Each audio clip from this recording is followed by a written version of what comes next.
नमस्ते सभी को, मैं समूनाथ और स्वागत है आपका लर्न विद समूनाथ में। तो पिछले वाले हिस्ट्री के वीडियो में हमने rise of nationalism in India के बारे में पढ़ा था, मतलब नेशनलिज्म इन इंडिया के बारे में पढ़ा था। और वहाँ पे हमने देखा था कैसे करके जो है मतलब इंडिया में कैसे इन्फ्लुएंजा एपिडेमिक हुआ था, कैसे फोर्स रिक्रूटमेंट हो रहा था गाँव से। फिर उसके बाद कैसे जो है गांधी जी इस चीज़ों को रोकने के लिए कैसे साउथ अफ्रीका में उन्होंने सत्याग्रह मूवमेंट स्प्रेड किया था, एक नॉन वायलेंट प्रोटेस्ट उन्होंने स्टार्ट किया था। और वो चाहते थे कि जो ऑपरेसर है, मतलब जो दूसरे लोगों को दबा रहा है, उसे खुद को जो है ट्रूथ को जो है मतलब अपील करना पड़ेगा कि ये है ट्रूथ, इसे तुम खुद से थॉट कर सोच के देखो, ना कि ऐसे करना है कि उसके ऊपर जो फोर्सफुली जो ट्रूथ को उसे इम्पोज कर दिया जाएगा। फिर हमने ये भी देखा था कि जब जब वायलेंस स्प्रेड हो रहा है तब तक जो है गांधी जी मूवमेंट को स्टॉप करवा दे रहे हैं, क्योंकि वो जो है नॉन वायलेंस के पूरा मतलब पूरा नॉन वायलेंस से अटैच है और वायलेंस के पूरा कम्प्लीटली अगेंस्ट है। फिर हमने क्या देखा था कि जो जालियांवाला बाग इंसिडेंट हुआ था उसके बाद भी वायलेंस स्प्रेड हुआ था। तो अभी हम बात करते हैं कि ये जो रॉलेट सत्याग्रह है ये वाला क्यों लिमिटेड था। मतलब ये जो ये रॉलेट सत्याग्रह जो था, ये जो मतलब नॉन वायलेंट टेक्टुक मूवमेंट था, ये ज़्यादातर सिटीज़ में लिमिटेड था, सिटीज़ के अंदर ही ये सब होता था। और जैसे कि आप जानते हैं कि इंडिया जो एक तो मतलब रूरल कंट्री है, यहाँ पे गांव का जो है मतलब पॉपुलेशन ज़्यादा होता है, गांव का थिंकिंग जो ज़्यादा होता है। तो ये चाहते थे जैसे कि एक तो ब्रॉड बेस्ड मूवमेंट हो, और ये भी चाहते थे कि जो इंडिया के अलग अलग कम्युनिटीज़ जैसे हिंदू मुस्लिम सिख्स, इनके अंदर एक यूनिटी बने। सो इस यूनिटी को फॉर्मुलेट करने के लिए उन्होंने क्या किया, ये खलीफा इशू को जो है उन्होंने स्टार्ट किया था। ये खलीफा क्या होता है कि जो ऑटोमन टर्की यानी कि पूरे जो इस्लामिक वर्ल्ड का हेड होता है खलीफा। और फिर जो वर्ल्ड वॉर वन के जब ऑटोमन टर्की हार गया, वर्ल्ड वॉर वन में जब ऑटोमन टर्की हार गया, तब लोगों के अंदर एक अफवाह फैलने लगा कि ये जो ब्रिटिश एम्पायर है ये ऑटोमन टर्की के ऊपर एक तो फोर्सफुल एग्रीमेंट, मतलब एक तो बहुत ही दर्दनाक टाइप का एक तो एग्रीमेंट जो है इसके ऊपर साइन करवाने वाला है, मतलब ये ऑटोमन टर्की से साइन करवाने वाला है। सो लोगों ने क्या किया, एक तो जो इंडिया की जो मुस्लिम पॉपुलेशन है वो लोग खिलाफत कमेटी स्टार्ट किए थे, जिससे से कि खिलाफत बोलने से आप जानते हैं किसी चीज़ को हम अगर अपोज करते हैं तो उसे खिलाफत बोलते हैं। तो ये जो कमेटी फॉर्म है इसमें जो है मतलब लोग जो ये खलीफा के ऊपर जो आपका एक एग्रीमेंट साइन करने वाला है इसके ऊपर जो अपोज करने लगे। और इसके लीडर थे मोहम्मद अली और शौकत अली, ये जो है ब्रदर्स हैं, एक दूसरे के भाई हैं।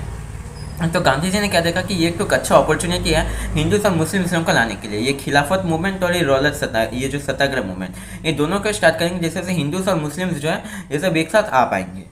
तो अभी हम बात करते हैं why non cooperation, non cooperation ही क्यों। तो ये इसका आंसर है हिंद स्वराज। हिंद स्वराज नाम का एक बुक जो है गांधी जी 1909 में लिखे थे, तब वो जो है साउथ अफ्रीका में थे।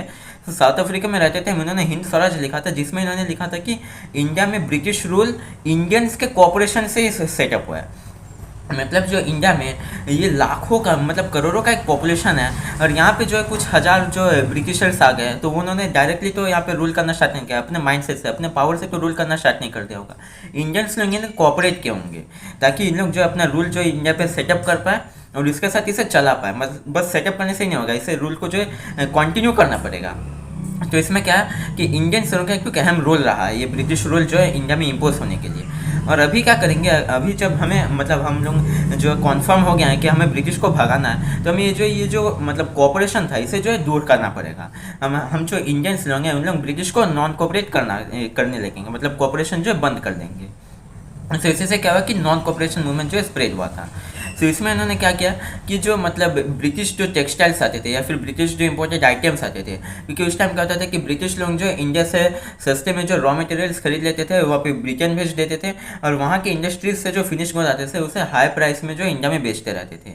लेकिन इन लोग ऐसे प्राइस रखते थे जिससे से कि इंडियन जो इंडिजिनस प्रोडक्ट्स होते हैं उससे से इन लोग कम्पीट कर पाएंगे। जैसे कि आपका खादी को सोच लीजिए, ये जो एक तो इंडिया का मतलब इंडिया के हैंडलूम इंडस्ट्री से ये जो बनाया जाता था, लेकिन इसे से कम्पीट करने के लिए वो लोग ऐसे प्राइस में जो ये मशीन मेड क्लॉथेस को बेचने लगे जिससे से कि ये जो कम्पीट कर पाए, मतलब जो खादी क्लॉथ जो है वो वाला ज़्यादा बेचा ना जाए, वो वाला ज़्यादा सेल ना हो पाए, ऐसे करके इन्होंने बेचना स्टार्ट किया। तो गांधी जी क्या चाहते थे, ये जो लिक्वर होता था मतलब जो शराब या फिर जो नशा होता था, फिर उसके बाद आपको जो क्लॉथेस या फिर जो ब्रिटिश गुड्स होते थे इसे बॉयकॉट कर देंगे, और उसके साथ क्या करेंगे जो है आपका इंडियन जो चीज़ें होते थे, इंडियन जो प्रोडक्ट्स होते थे उसे जो इन लोग खरीदने लगेंगे, इंडियंस लोग इंडियन चीज़ों को खरीदने लगेंगे। फिर उन्होंने क्या किया कि जो काउंसिल इलेक्शंस होता है वो वाला जो है आपका नवंबर 1920 के लिए शेड्यूल किया गया था, उसे जो इन लोग बॉयकॉट करेंगे, क्योंकि काउंसिल इलेक्शन में क्या होता था ब्रिटिश ही जो है गवर्नमेंट बनेगा, लेकिन उन लोगों को दिखाएंगे कि हम जो इंडियंस लोग को भी पावर दे रहे हैं। तो उसमें उन्होंने क्या किया था कि काउंसिल इलेक्शन जो है उन्होंने सेटअप किया था, जिसमें क्या करेंगे कि इंडियंस लोगों को जो है कुछ कुछ सीट्स मिल जाएगा लेकिन उनका कुछ पावर नहीं रहेगा। जो भी डिसीजन बनाएंगे वो ब्रिटिश गवर्नमेंट जो है मतलब ऊपर हाकिम जो होते हैं, मतलब जो ऊपर के पावर्स लोग होते हैं उन्हीं लोग जो कंट्रोल करेंगे, और वो कंट्रोल कौन करता था, ब्रिटिशर्स लोग करते थे। तो ये जो एक तो मतलब लोगों को दिखावे के तरफ से काउंसिल इलेक्शन से जो है सेटअप किया गया था। लेकिन अभी क्या करते हैं, ये जो कांग्रेस के जो लीडर्स लोग थे, कांग्रेस के जो ज़्यादातर जो लोग थे वो इस काउंसिल इलेक्शंस को ज्वाइन करना चाहते थे। भले ये जो एक तो दिखावा है, लेकिन इसके अंदर ज्वाइन करने के बाद उन लोग धीरे धीरे जो है पावर को गेन कर सकते हैं, क्योंकि something power gives us more wills to gain more power. मतलब जो है हमें अगर कुछ पावर मिल गया तो हम क्या चाहते हैं, और भी ज़्यादा पावर्स पाने के लिए, वो पावर पाने के लिए हमारे लिए एक रास्ता खुल जाता है। तो अब देखते हैं who participate in the movement. So different stands with in the movement, मतलब इसमें जो है अलग अलग तरह के लोग ज्वाइन किए थे, क्योंकि इंडिया में जैसे जानते हैं टाउन्स के कुछ पॉपुलेशन होते हैं, कुछ जो ट्राइबल्स होते हैं, कुछ जो पीजेंट्स होते हैं, अलग अलग डिफरेंट कम्युनिटीज़ लोग इसे कैसे करके विजुअलाइज करने लगे। तो बात करते हैं movement in the towns. Towns में लोगों का रिएक्शन क्या था ये खिलाफत मूवमेंट या फिर जो नॉन कोऑपरेशन मूवमेंट का। तो जैसे कि मैंने बताया कि काउंसिल इलेक्शन होने वाला था, लेकिन उसे जो है ज़्यादा से ज़्यादा जगह पे बॉयकॉट कर दिया। ये कांग्रेस लीडर से तो चाहते नहीं थे, लेकिन गांधी जी ने जैसे बताया तो इनको जो है काउंसिल इलेक्शन बॉयकॉट करना पड़ा। लेकिन एक जगह में बस मद्रास प्रोविंस में, यानी कि जो आपका चेन्नई या फिर जो तमिलनाडु प्रोविंस में, ये जो है बॉयकॉट नहीं हुआ, क्योंकि वहाँ पे जो चाहते थे, जो जस्टिस पार्टी के जो लोग थे, जो लोग के नॉन ब्राह्मण्स थे, वो लोग चाहते थे इस काउंसिल इलेक्शन में ज्वाइन करके जो है मतलब बस ब्राह्मण्स लोगों को जो पावर मिला है वो अभी नॉन ब्राह्मण लोगों को भी पावर मिले। तो इसीलिए बस मद्रास को छोड़ के बाकी सब जगह में जो काउंसिल इलेक्शन से बॉयकॉट कर दिया गया था। फिर उसके बाद क्या हुआ कि जो आपका जो फॉरेन क्लॉथ है या फिर जो लिक्विड्स, जो सिगरेट्स, ये सब जो दुकान थे यहाँ पे जो है मतलब बॉयकॉट हो गया। यहाँ पे जो है धरना बैठने लगा। यहाँ पे जो है मतलब लोग जो इस फैक्ट्री या फिर जो ऑफिस जो है या फिर जो दुकान जो है उसके सामने जो है मतलब ब्लॉक कर दिया, उस रास्ते को ब्लॉक कर दिया, जैसे कि कोई भी लोग जो है वहाँ पे जाके कुछ खरीद ना पाए। फिर उसके बाद क्या हुआ कि जो गवर्नमेंट जो स्कूल्स थे या फिर गवर्नमेंट जो कोर्ट्स लोग थे, उन लोग में क्या हुआ कि जो लॉयर्स या फिर जो स्टूडेंट्स लोग थे या फिर जो टीचर्स लोग थे, वो लोग जो उस गवर्नमेंट स्कूल या कोर्ट को जो छोड़ दिए, और जो मतलब लोकल स्कूल, जैसे कि कोई सा इंडियन रन स्कूल होगा, मतलब इंडियन किसी लोगों से चला हुआ स्कूल होगा, वहाँ पे जो उन लोग ज्वाइन करना चाहते थे। लेकिन इसमें क्या हुआ कि ये जो मतलब ये खादी क्लॉथ बॉयकॉट कर दिया गया, मतलब जो है खादी क्लॉथ को जो अपना लिया गया, फिर लिक्विड से सिगरेट से ये सब बॉयकॉट कर दिया गया, फिर आपको गवर्नमेंट स्कूल्स या फिर जो गवर्नमेंट कोर्स जो है वो सबको बॉयकॉट कर दिया गया। तो इसके बदले जो है हमें इंडियन इंस्टीट्यूशंस भी तो चाहिए ना, क्योंकि मतलब इंडियन स्कूल्स भी तो हमें चाहिए। तो वो सब जो मतलब बहुत ही लिमिटेड था, कहीं पे एक दो ठोक हो गया होगा, ऐसे करके था। तो बच्चे लोग पढ़ेंगे कहाँ पे, या फिर टीचर्स लोग जो काम कहाँ पे करेंगे, या फिर जो लॉयर्स लोग उन लोग काम कहाँ पे करेंगे। और उसके बाद जो गरीब जो लोग थे, उन लोग जो है मतलब मिल मेड क्लॉथ बनते मतलब पहनते थे, या फिर जो ब्रिटेन के जो फैक्ट्री में जो क्लॉथेस होते थे वो सब ज़्यादा पहनते थे, क्योंकि वो सब जो सस्ता होता है, वो सब सस्ते में मैन्युफैक्चर होता है और सस्ते में बिकता भी है, तो वो लोग जो है वही खरीदेंगे।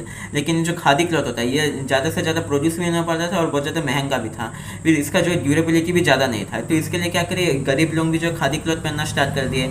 आपके स्कूल्स कॉलेजेस से फिर आपके कोर्ट्स में जो है फिर से जो लॉयर्स, स्टूडेंट्स, टीचर्स, ये सब जो फिर से ज्वाइन करना स्टार्ट कर दिए। तो एक तरीके से हम कह सकते हैं कि जो टाउन से या फिर जो सिटीज़ लोग में थे, ये मूवमेंट जो है थोड़ा बहुत फेल कर गया। अभी बात करते हैं rebellion in the country side. तो कंट्री साइड में हम दो केस पढ़ने वाले हैं। एक तो है मतलब उत्तर प्रदेश के जो ग्रामीण जो इलाके में जो पीजेंट्स लोग जो होते थे, मतलब जो लोग खेती करते थे, उनके बारे में। और दूसरा जो है आपका जो आंध्र प्रदेश में जो आपका अल्लूरी सीताराम राजू जो डिस्ट्रिक्ट है, अभी मतलब रिसेंटली उसका नाम दिया गया है अल्लूरी सीताराम राजू डिस्ट्रिक्ट। तो वहाँ पे जो गडम हिल्स में, गदम के जो जंगलों में ट्राइबल्स लोग जो है इस चीज़ को कैसे करके ओपोज करें, मतलब ये जो रिबिलियन था, ये जो रिवोल्ट था, इसे जो है कैसे करके सपोर्ट किए। तो पहले बात करते हैं आपका यूपी के पीजेंट्स लोगों को।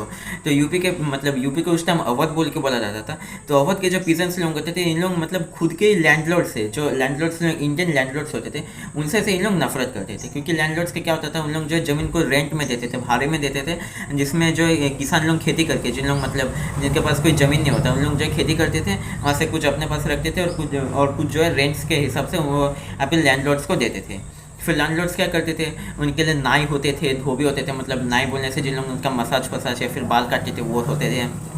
फिर आपके धोबी होते थे जिन लोगों के उनके कपड़े धोते थे। लेकिन इनका जो है मतलब इनको बहुत ज़्यादा टॉर्चर किया जाता था।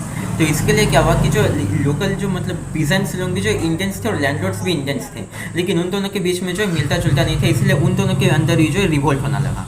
तो इसके लिए क्या किया कि जो जवाहरलाल नेहरू और बाबा रामचंद्र, जवाहरलाल नेहरू तो आप जानते हैं जो इंडिया के फर्स्ट प्राइम मिनिस्टर, और वो जो है एक तो मतलब बहुत ही अच्छे रिवोल्यूशनरी भी थे, बहुत ही अच्छे मतलब वो जो फ्रीडम फाइटर भी थे। और उसके साथ बाबा रामचंद्र जो एक तो मतलब आपका कूली के हिसाब से जो है मतलब विदेश में गए थे काम करने के लिए, वहाँ से जो है लौटे थे। तो इस ये आपके कूली के बारे में हम जो है आगे के चैप्टर्स में पढ़ने वाला है। अभी के लिए बात करते हैं तो बाबा रामचंद्र और जो आपके जवाहरलाल नेहरू थे, ये जो है अवध किसान सभा स्टार्ट किए थे, जिसमें कि जो है किसान लोगों का ग्रीवेंसेस मतलब उनके प्रॉब्लम्स को जो सुना जाएगा और उसका सॉल्यूशन निकाला जाएगा। तो विथ इन 1 मंथ, 1 से 2 महीने के अंदर ही जो है 300 ठुक जो सेंटर्स इसके खोले गए, 300 ठुक मतलब ब्रांचेस इसके खोले गए अवध किसान सभा के। और इसके हेड कौन थे? जवाहरलाल नेहरू, बाबा रामचंद्र और उसके साथ कुछ और लोग। तीन लोग क्या चाहते थे कि जो मतलब रेंट से जो होता है मतलब जो भाड़ा जो लिया जाता है ज़मीन से, वो वाला कमाया जाए। फिर उसके बाद क्या हुआ कि जो ये ऑपरेसिव जो सिस्टम है मतलब बहुत ज़्यादा ये दबाया जा रहा है उन लोगों को, वही इंडियन लैंडलॉर्ड्स के द्वारा है, इसे जो है कम किया जाए। तो उसको उन्होंने क्या किया, जब जो ये आपका ये हुआ, आपका रिवॉल्यूशन स्टार्ट हुआ, जो आपका सत्याग्रह मूवमेंट जो है यहाँ पे स्टार्ट हुआ, तो तब क्या किया, जो पीजेंट्स लोग लैंडलॉर्ड्स को ही अटैक करना स्टार्ट कर दिए। इन्होंने जो बाजार लोग होते थे वहाँ से जो है चीज़ों को लूटना स्टार्ट कर दिया।